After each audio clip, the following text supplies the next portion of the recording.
the #1 overall draft pick in the 1985 NBA draft.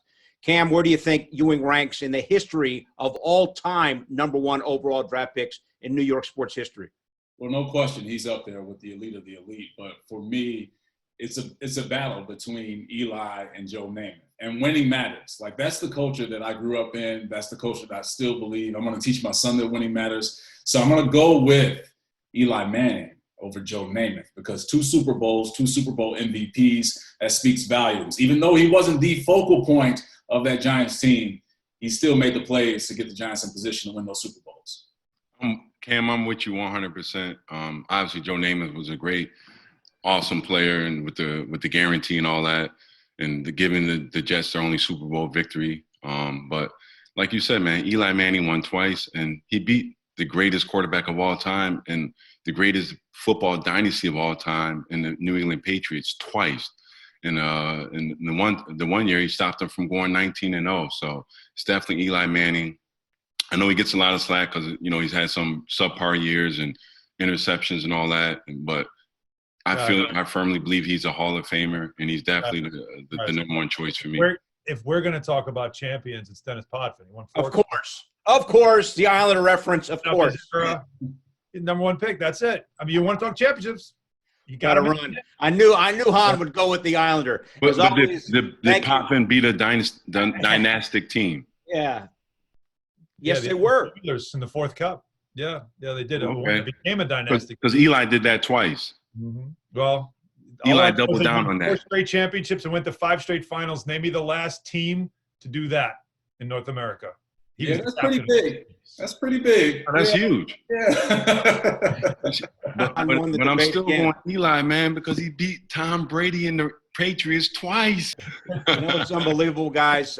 10 years ago to the day, the sports world was rocked by LeBron's decision from July 8th. Of course, it's now July 9th, and that's what was dominating all the talk, even in non-sports-related conversations. 10 years later, John, LeBron to the Heat, they win 2 titles in 4 years. What would you say about the legacy of LeBron with the Miami Heat?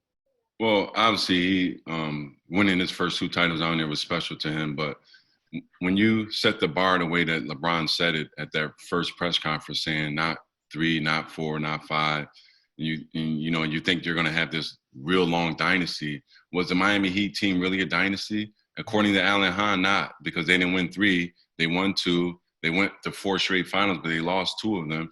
And the team they lost, the Maverick team they lost to, is probably, it was just Dirk Nowitzki as the all-star on that team.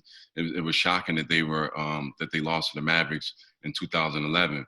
But LeBron saying that they're going to win not 3, not 4, not 5, that set the bar so high. They weren't able to achieve that, and he left after 4 years. And it didn't seem like he left on good terms, because him and Pat Riley kind of had odds.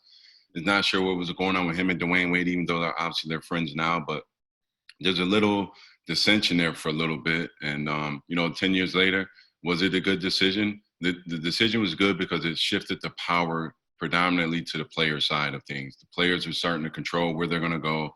They weren't waiting on to become free agents, so to speak. They were initiating a free agency. They weren't waiting for themselves to be at the end of their careers when the owners are ready to ship them out and, ship them to a different team or a team they don't want to be with. LeBron took the onus. He took control of it, and he's still doing that to this day. And I think all the other players that come behind him will be doing the same thing because of LeBron.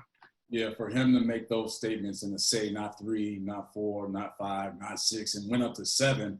And Wade and Bosh were laughing when he was doing that, but in the back of LeBron's head, he was serious. So when you say that, that target becomes bigger on your back. And everyone wants to applaud them for making 4 straight finals. Yeah, they'll get the golf clap from me, because I'm still in the crowd that winning matters. They only won 2 out of 4. So I don't consider them, according to Alan Hahn, as a dynasty, because just because you make it to 4 straight finals, you only won 2. So you don't get any, recognition, special recognition in my book. But that situation for LeBron in Miami, he was forced to grow up, right? Because now he's thrust into this position of, one, taking over the reins of a franchise that he did not kind of, have the initial reins over like Wade had in Miami. Wade deferred to him, and he was able to grow up and lead that team to back-to-back championships, which led him back to Cleveland, and he won one for the state that he's from in Ohio. So looking back on what the ramifications of his time in Miami and that big three, it ultimately shifted what the NBA is and what we see nowadays with these super teams and guys joining together to speed up the process of winning an NBA championship. So all great points, John. But again, he's not, and that Miami team is not going to get any special recognition from me just because they made 4 straight finals. Like, yeah, good, thumbs up, good job, good effort. You only won 2. Alan, has this been good for the league with players banding together to play together, you think? No, it hasn't been. It's been good for players. It's been great for players. I mean, this really has. It's the AAU influence now on the NBA, where you can now play with the players you want to play with and control your destiny. And the players have way more control now than they used to, and that's a good thing, because you also don't want to have it where players are stuck in certain teams and their careers just go nowhere because there's they want to sign that contract because you got to make sure you get the money, and then you become a contract that is almost untradeable. That has happened in the past too, but you're also stuck somewhere where they're not going to win. But first and foremost, Cam, I'll say it for you because you're from Chicago.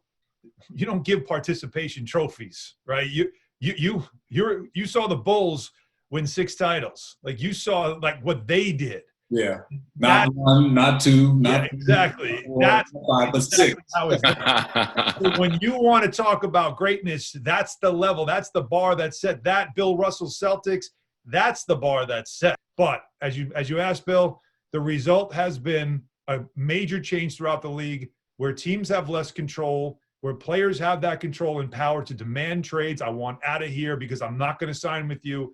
Finding places to go that they want to go. So it's good for players because you're not stuck in places you don't want to be, but it's tough for the league because it's really difficult now to build a sustainable championship roster. But it has sure made each of these off seasons very, very interesting.